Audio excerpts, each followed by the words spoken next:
Bismillahirrahmanirrahim. Assalamualaikum warahmatullahi wabarakatuh. Waalaikumsalam warahmatullahi Waalaikumsalam wabarakatuh. warahmatullahi wabarakatuh. Selamat pagi dan salam sejahtera bagi kita semua. Perkenalkan, nama saya Ridwanata. Di sini saya selaku moderator dari kelompok 5 dan sekaligus pemateri.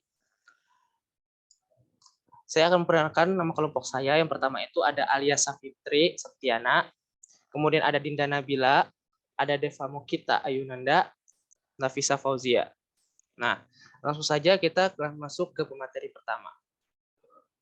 Waktu dan tempat saya persilakan.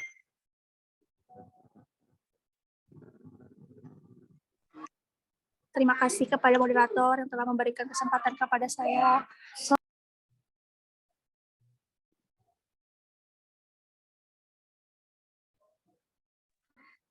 Slide selanjutnya.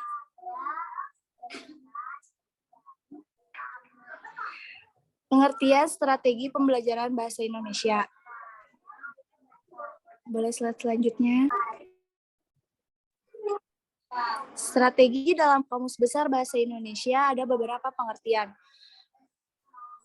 Yaitu yang pertama ada ilmu dan seni menggunakan semua sumber daya bangsa untuk melaksanakan kebijaksanaan tertentu dalam perang dan damai. Lalu yang kedua, rencana yang cermat mengenai kegiatan untuk mencapai sasaran khusus, sedangkan metode adalah cara yang teratur dan terpikir baik-baik untuk mencapai maksud. Disimpulkan bahwa strategi yaitu metode untuk mencapai tujuan yang telah ditetapkan.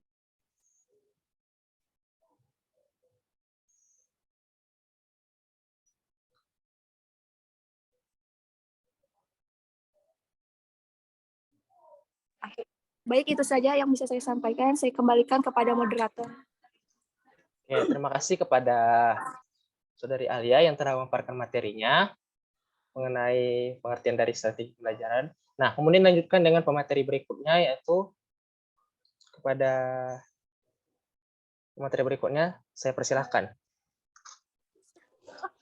Baik, di sini saya akan menjelaskan tentang pembelajaran tematik. Pembelajaran tematik adalah tema-tema yang tergabung dalam beberapa mata pelajaran yang saling berkaitan sehingga dalam proses pengajarannya dapat memberikan pengalaman yang bermakna bagi siswa.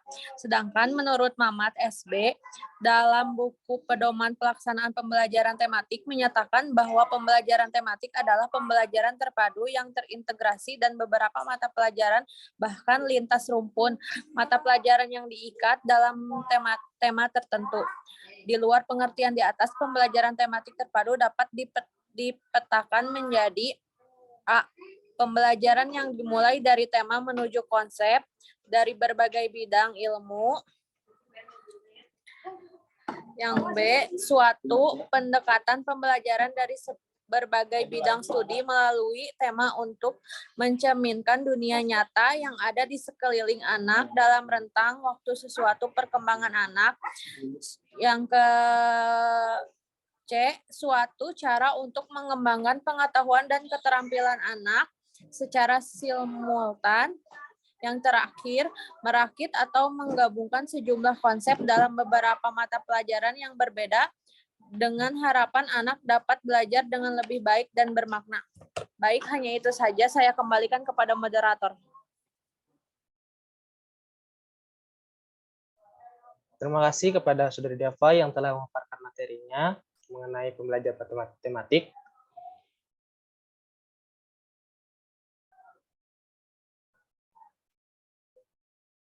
Selanjutnya kita lanjutkan ke pemateri berikutnya kepada Saudari Dinda.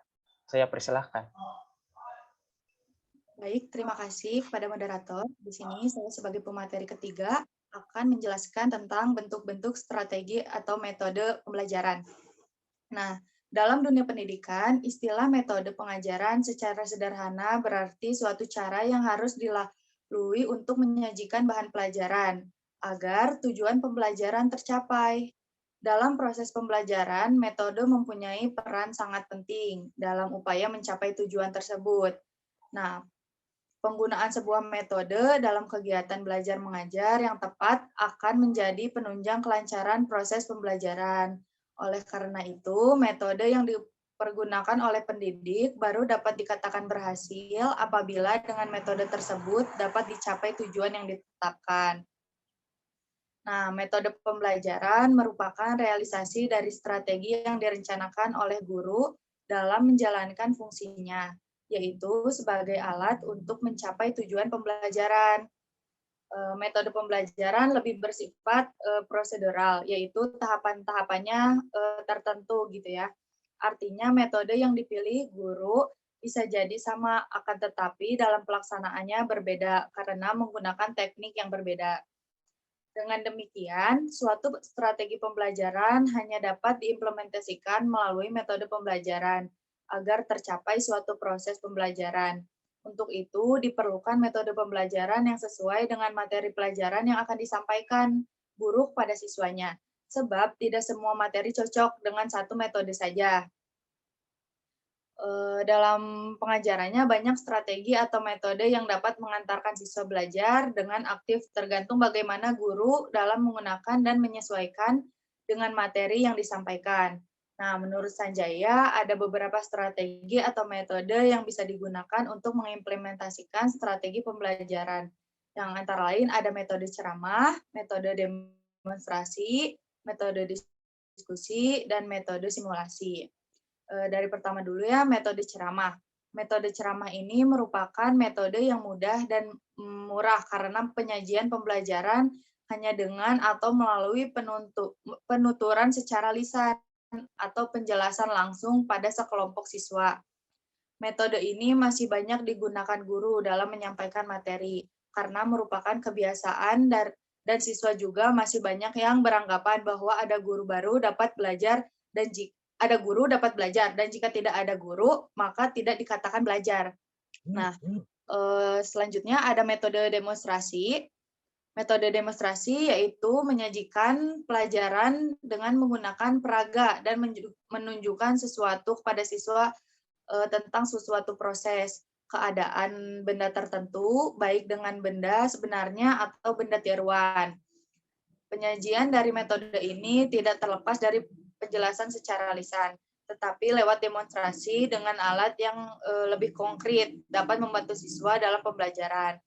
Metode demonstrasi menekankan mengajar dengan memberi contoh atau dengan memberi tugas kepada anak didik untuk memberi contoh kepada yang lainnya. Selanjutnya ada metode diskusi.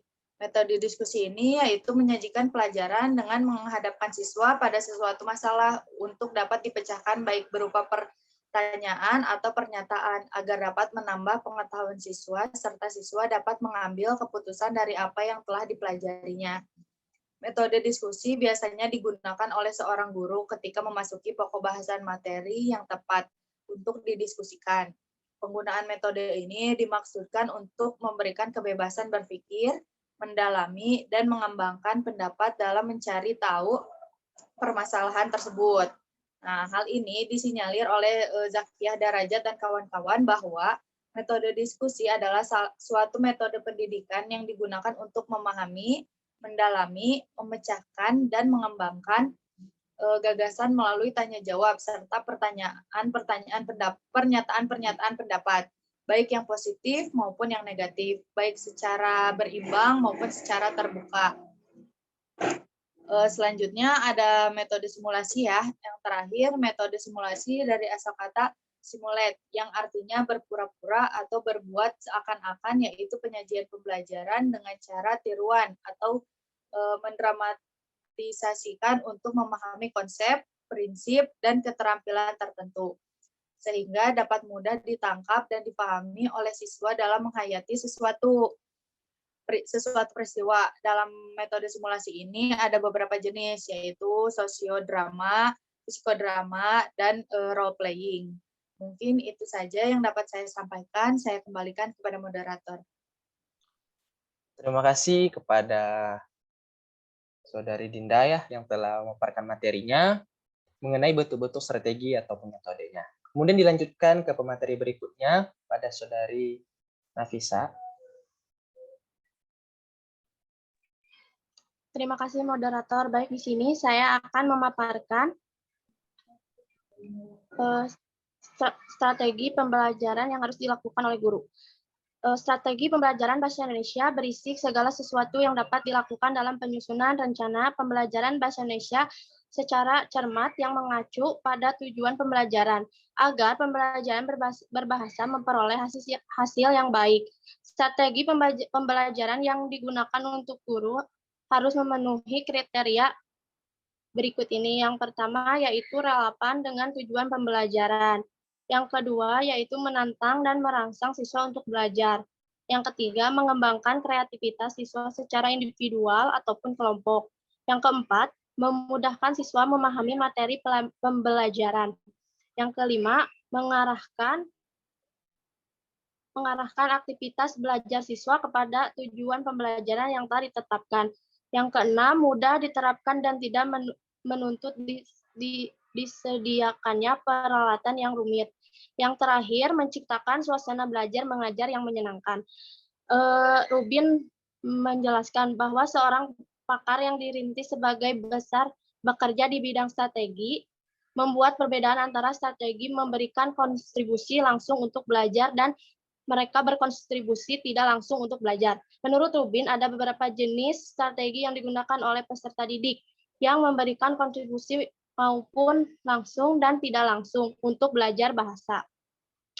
Yang A yaitu cognitive learning strategies, strategi belajar kognitif. Strategi ini merujuk pada langkah-langkah atau operasi yang digunakan dalam pembelajaran atau pemecahan masalah yang memerlukan analisis langsung, transformasi, atau sintesis bahan pembelajaran.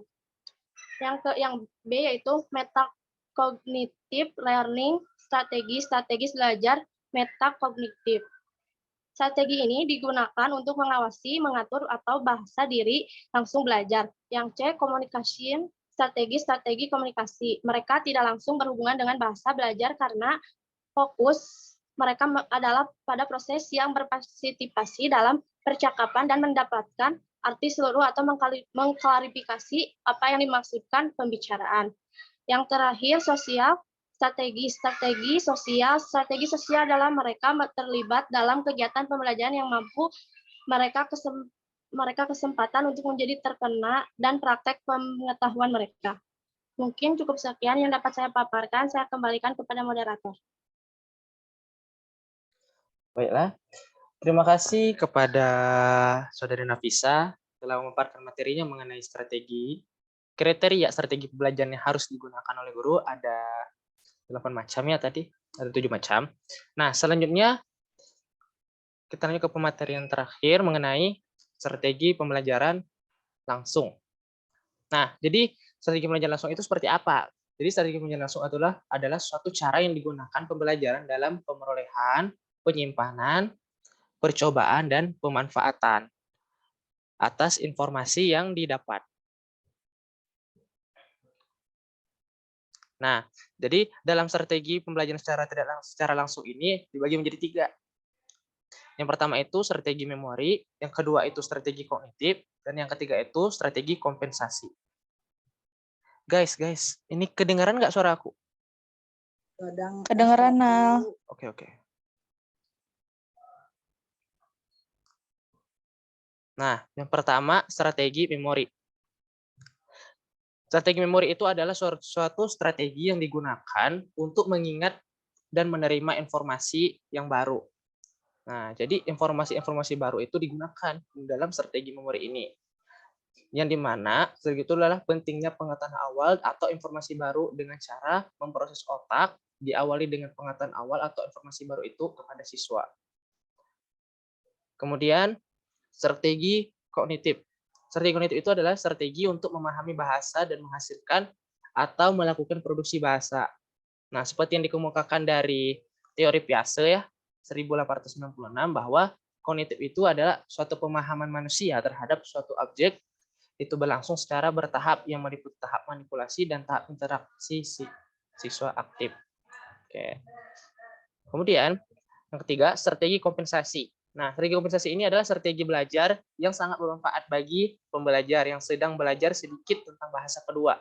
Terkadang dengan keterbatasan kosakatanya dan pengetahuan tentang bahasa kedua, pembelajaran akan panik, tidak dapat bicara atau bahkan seringkali melihat kamus untuk memastikan kata yang tepat. Nah, dengan adanya strategi ini, pembelajar bahasa kedua dapat menggunakan strategi menerka kata atau tata bahasa dan juga dapat menggunakan bantuan bahasa tubuh, menghindari topik pembicaraan yang tidak dipasien dan juga dapat menggunakan persamaan kata. Nah, selanjutnya strategi pembelajaran bahasa tidak langsung. Tadi kan kita bahas pertama itu adalah strategi pembelajaran bahasa secara langsung. Nah, sekarang strategi pembelajaran bahasa tidak langsung. Nah, ini mana pengertiannya itu suatu aktivitas yang dapat membuat proses pembelajaran menjadi lebih mudah, lebih cepat, lebih menyenangkan, lebih terarah, lebih efektif, dan lebih mudah untuk digunakan dalam situasi baru. Nah, dalam strategi pembelajaran bahasa tidak langsung ini juga terdiri dari 3 pembagian. Yang pertama itu strategi metakognitif, yang kedua itu strategi afektif, dan yang ketiga itu strategi sosial. Nah, strategi metakognitif itu adalah suatu strategi yang secara tidak langsung ya, yaitu belajar dengan bahasa kedua juga, sama tadi dengan strategi belajar kompensasi. Nah, jadi di strategi ini menekankan akan pentingnya pembelajaran untuk memusatkan konsentrasi belajar bahasa, menyusun dan merencanakan belajar bahasa, dan evaluasi cara belajar bahasa tersebut. Kemudian, strategi afektif. Nah, strategi afektif ini adalah suatu strategi kedua dari strategi belajar bahasa secara tidak langsung, yang dimana strategi ini mencakup emosi, sikap, motivasi, dan nilai-nilai dalam proses mempelajari bahasa. Nah, dan kemudian yang terakhir, strategi sosial. Strategi sosial ini adalah strategi di mana pembelajaran bahasa secara tidak langsung ini akan melibatkan siswa agar terjun langsung ke dunia sosialnya. Jadi tanpa disadari ya, peserta didik itu telah melakukan kegiatan belajar bahasa kepada orang lain melalui lingkungan sekitarnya, di lingkungan masyarakat, di lingkungan sekolah. Sebagaimana prinsip strategi pembelajaran di atas sebagai berikut, bahwa peserta didik melakukan suatu aktivitas yang dimana belajar bahasa atau bahasa target lah, bahasa tujuannya dengan penuh sikap yang menyenangkan, dengan penuh perasaan yang menggembirakan, serta efektif dalam suatu kondisi yang baru. Peserta didik ini nanti akan mendapatkan suatu kemampuan, yang dimana kemampuan ini terdiri dari 2, yaitu kemampuan melakukan strategi sosial, yang dimana kemampuan belajar bahasa dan kemampuan sosialnya. Jadi peserta didik pada nantinya akan mendapat 2 kemampuan di akhirnya cakupannya. Yang pertama itu kemampuan belajar bahasa dan yang kedua kemampuan bersosial. Nah, mungkin itu saja yang dapat saya sampaikan. Saya mohon maaf apabila ada suatu kata atau 2 kata yang salah dari materi dan saya selaku moderator. Saya tutup presentasi hari ini dengan suatu kesimpulan bahwa strategi pembelajaran bahasa ialah suatu cara yang digunakan pembelajar dalam pemerolehan, penyimpanan, dan pemanfaatan atas informasi yang didapat. Ditambahkan pula bahwa strategi belajar merupakan suatu aktivitas yang dapat membuat proses pembelajaran menjadi lebih mudah, lebih cepat, lebih menyenangkan, lebih terarah, lebih efektif, dan lebih mudah untuk digunakan dalam suatu situasi baru. Demikian yang mungkin itu yang dapat saya sampaikan. Saya Ridwan Dewanata selaku moderator dan teman-teman saya selaku tim pemateri mengucapkan wabillahi taufiq wal hidayah. Wassalamualaikum warahmatullahi wabarakatuh.